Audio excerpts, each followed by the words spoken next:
Kill them. I want you to paint my name in their blood across the lands. Where is he? Burn through your veins. Where is he? Where is he? Mad Max is essentially an open world game, the game, but does that make it a bad game? No, not at all. In fact, it's actually quite a solid game. I had a lot of fun with it. It actually makes me want to go and watch the movies. But anyway, why doesn't it make the list? Well, I just didn't think it was good enough, but I still enjoyed the game enough to give this an honourable mention. I do think this game is worth playing at some point. Particularly when you just have nothing to play, when you just have an empty list. You know, those summer drought months are perfect. The excellent combination of brilliant vehicle driving combat with some excellent on-foot combat sequences as well really helps bring Mad Max to a really solid entry on this honourable mentions. I do think the game is worth playing. It's not an amazing game, but it's certainly a fun one, and that, I think, alone warrants a mention on this list.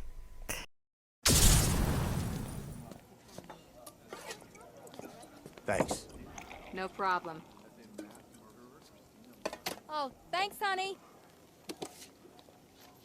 So, what'll it be? Your usual? Sure. Okay, chicken salad with no dressing. No, you know what? Make it waffles. With a side of bacon. Don't tell my wife. Whatever you say, officer. Oh, and if you want some more coffee, just shout. Batman Arkham Knight was a disappointment. I'm sorry, it ended up being one of the most disappointing games of this year, but it's still a fun game. A really damn fun game, because it still has amazing combat, it has fantastic stealth sections, and it still has the Batman charm. But unfortunately, it just wasn't up to snuff. Usually I would expect greatness from Rocksteady, but this just wasn't to the level of the previous entries in the series, such as City and Arkham Asylum. Make no mistake, Batman Arkham Knight is not a bad game. Far from it. It's actually quite a good game. But unfortunately, it's not to the level that we kind of wanted it. They relied too much on the Batmobile. That's what kind of killed it, I think, for me. And just the story ended up being very uninteresting, very predictable, and just overall, the game just felt more like a footnote rather than a brilliant, proper entry in the Arkham franchise. But still, it's a good enough game to warrant a purchase. It's definitely worth a play at some point. And so that's why it does get an honourable mention on this list. What the fuck do I care what happens to some Priscilla? We short of wenches in this town.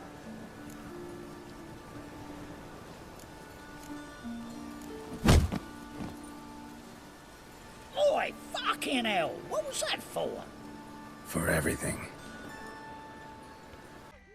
Now, before you all scream at me, yes, this probably would have been my game of the year, but there's just one small issue. I never finished it, so that's why I can't include it on my main list. However, from what I did play of it, I found it an excellent deep RPG with some fantastic combat, a great story, choices that actually had meaning. I absolutely just loved The Witcher 3, and I really do recommend it. This probably would have been my game of the year, but unfortunately I just never finished this. But I recommend it. If you ever get the chance, if you're into RPGs and you want a great game, play The Witcher 3. It is so worth the money. It is very long, and you just... oh, it's so good. So good. Okay, with that said, now we move on to the main list. Thank you, Master.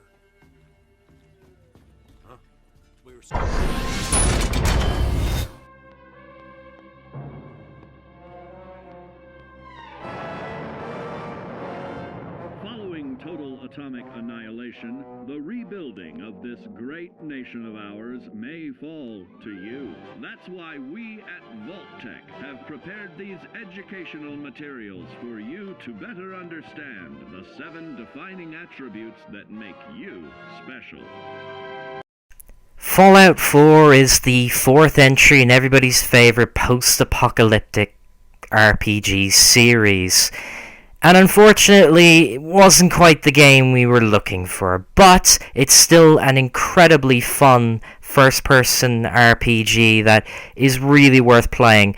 Great, it has a fantastic sense of adventure, it's got great environments, great side quests, really interesting companions. The gunplay is absolutely excellent. It's some of the best I've seen in the Fallout series, and just overall, the game is really fun to play. It might not be the Fallout game we wanted, but it's the one we deserve. Fallout 4 takes the number 10 spot. Sorry for having to use the same clip over and over, but I have no other footage for Hotline Miami 2, but what I can say is that it takes my number 9 spot for a number of reasons. Fantastic gameplay that has been refined from the original, an amazingly great dark storyline that acts not only as a sequel to the game, but also sheds some light on events from the original game as well. And just overall, Hotline Miami 2 is an amazing, amazing game.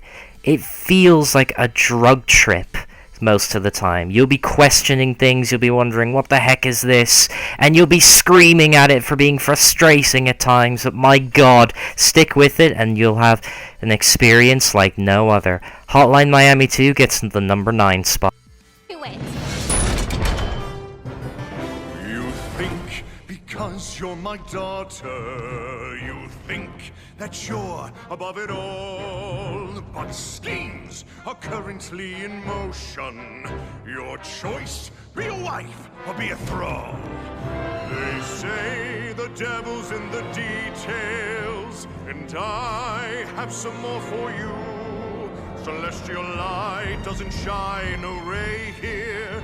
Happy endings are through. You belong to me. I'm giving you away. Your blood will not save you. My hand will be cruel if you disobey. You belong to me. Saints Row Get Out of Hell is the definition of what an expandalone should be. A bite-sized version of a game using the existing elements, but also giving us new elements as well to have fun with. And my god, does Get Out of Hell have that in spades with the flight mechanic. It's a fun little romp through with a new city, and just, oh my god, it's really, really fun. Saints Row Get Out of Hell is just that. It's fun, and it's fun in spades. And just the city of New Hades is brilliantly designed, and as I said, you now get to fly with your wings, and oh my god, it is a delight. Once again, mixing Crackdown and Prototype together to create something truly special. Saints Row Get Out of Hell is absolutely fantastic, and the humor once again is here in spades with some fantastic cutscenes. Even though there isn't a huge amount of them, when they do appear, they are fantastic. Saints Row Get Out of Hell gets the number 8 spot on my list.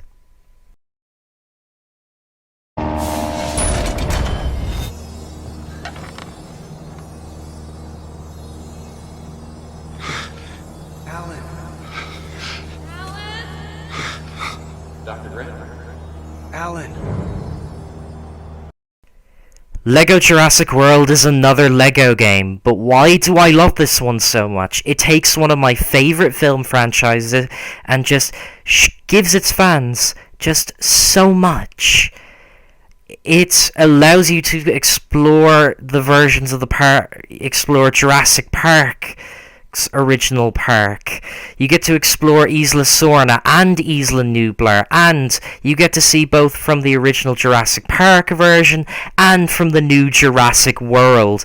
It's absolutely fantastic. Being able to play through some of my favourite moments from the first 3 movies is absolutely fantastic, and it takes great elements as well from the new movie as well, which I think is a great movie, by the way. A lot of people are very mixed. I like Jurassic World. So overall, it's a typical Lego game, but my love for Jurassic Park really just puts this game head and shoulders above any of the other Lego games I've played, and oh my god, I love it. I love it so much. So I really do think you should go to Jurassic Park. In the words of Dr. Hammond, welcome to Jurassic Park. It's all over. I'm the only one left.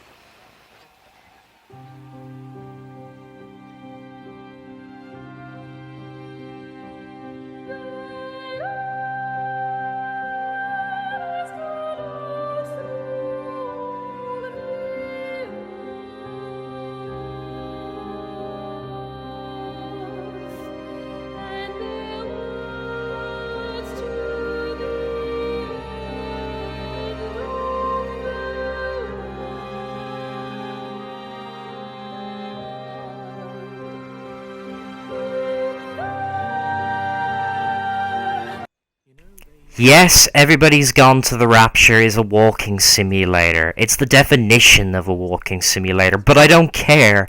It's got a fantastic story with amazing voice acting, but also it has one of the best soundtracks in a video game, hands down. The soundtrack is so beautiful, it is worth buying. It's worth getting this game alone just for the soundtrack. It's just the soundtrack is so good, but also the story is excellent. It concerns a town that is completely abandoned after the event of a rapture, and you're trying to figure out what caused the rapture. Why is everyone missing? Is it just limited to this place? Or has it happened everywhere? It's total mystery, and it's a good mystery. I absolutely love the non-linear story, and just the amazing recreation of a British countryside in the 1980s is just fantastic. Everybody's Gone to the Rapture gets my number 6 spot. You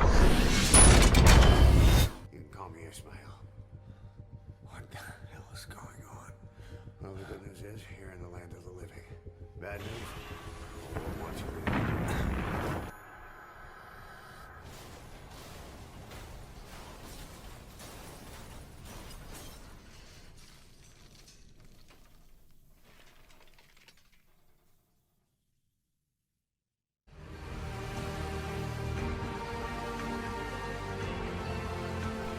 Metal Gear Solid 5 The Phantom Pain gets my number 5 spot because it's truly an amazing game.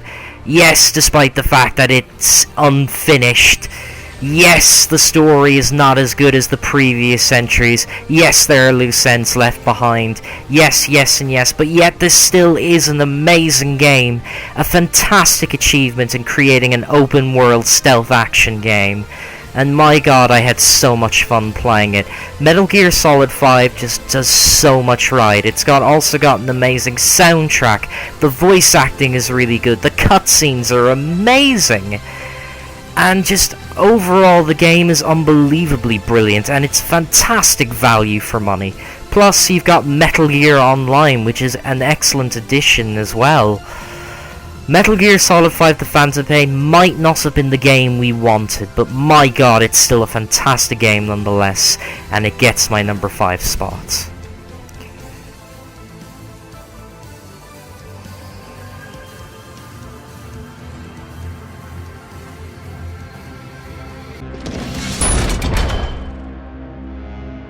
Drop the weapon.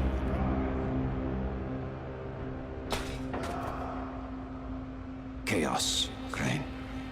Chaos is the one true order of things. But to pretend otherwise is the sheerest folly. Allow me to demonstrate. Hassan, can you hear me? Loud and clear. Publish the file. Right away, sir. And there. It is there. You just doomed thousands of innocent people! That's what you get with your fucking chaos! Zombie games are getting tiresome, but Techland has proven once again that they can breathe new life into zombie games with Dying Light. And what makes this game so fun is the excellent parkour, the brilliant gritty combat, the excellent co-op, and just overall, it's a fantastic open world zombie survival game. Yes, the quests aren't amazing. Yes, the story is pretty boring, predictable, crap, shite, painful. Yeah, I could use a lot of adjectives to describe it, but I'm not. But Dying Light isn't. Don't let that distract you from playing Dying Light. Excuse me. Don't let that detract you from playing Dying Light. It's worth playing. It's an absolute laugh of a game, and you will enjoy it. It makes its way to number 4 on my list.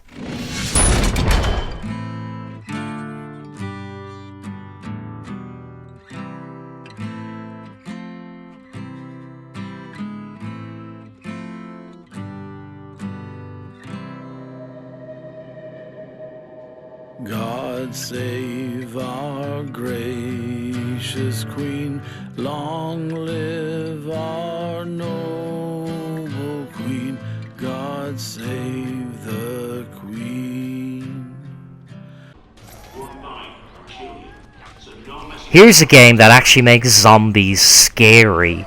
Zombie came out originally as Zombie U on the Wii U in 2012 and was unfortunately not very successful.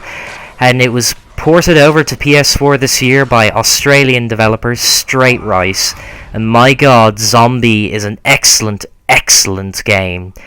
Every encounter with the zombie is tense because a single bite can kill you, and when you die, that's it. You respawn then as another survivor, and then you have to go to your zombified corpse just to recover your gear. It's a fantastic system. Not only that, but it presents a very dark and realistic inner city London for you to explore, and my god, the atmosphere is amazing. Just overall, Zombie is an amazing game. It might not look like much, but my god, it is worth a try. And plus, it is really cheap too. It's only 15 quid to pick this up. This is so worth picking up. Zombie, London Bridge falls down into number 3 on my list. Help you, and the priests don't believe you. You call on Paul Prospero. You call on me. If you're a kid like Ethan, you're right. Plenty do. Ethan's letter started out just like any other fan mail. But soon there were mentions of things no little boy should know about. There are places that exist that very few people can see. Ethan could have drawn a map. I hadn't entered Red Creek Valley yet, but already I could feel its darkness reaching out for me. Finding Ethan Carter wasn't going to be as easy as knocking on his door. I was too late for that. To find Ethan, I had to figure out what this place was trying to hide from me. The Vanishing of Ethan Carter might seem like your typical walking simulator, but oh no, it's much more than that. The Vanishing of Ethan Carter is a first-person adventure game where you play as paranormal detective Paul Prospero on the trail of a missing kid named Ethan Carter. And you enter the beautiful forest of Red Creek Valley to uncover its very dark secrets. And my god, the story in this game is brilliant. It's well worth experiencing for yourself. It's got some fantastic twists and just some great elements to it. Plus, Red Creek Valley is gorgeous to look at. And it's one of the best locations I have ever been to, ever in a game. I feel at peace in Red Creek Valley, yet I also feel kind of scared. It's just, I've never felt these two kind of clashing feelings before, and it does that. And so Vanishing of Ethan Carter manages to mosey its way to number 2 on my list. Haha. Make sure you watch Cannibal Holocaust.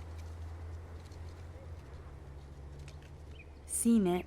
I was more disturbed by all those emo vampire movies in there. Can a sensitive images of hopeless faces.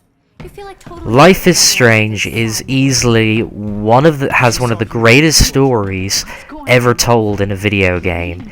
You are Max Caulfield, a young girl who discovers she has the ability to rewind time after witnessing a death of her friend inside of a bathroom. And what follows on from there is one of the most amazing, beautiful stories I have ever seen in a video game. There's a lot of what the hell is going on here. There's a lot of this, there's a lot of that, but overall the story is absolutely fantastic, and it deals with real life issues such as bullying, suicide, drugs, and so on and so forth. It has not only fantastic story, but it's got a beautiful soundtrack using folk music to really bring atmosphere, and also I just absolutely love the graphics. They have a great watercolor kind of like feeling to them, and just the cell shading really adds to it. I absolutely love this game. Love it. And it easily wins my game of the year. Well guys, that's it from me for 2015. Thank you very much for watching, and as a personal message from me to you, I hope you have a very good Christmas and a very great New Year.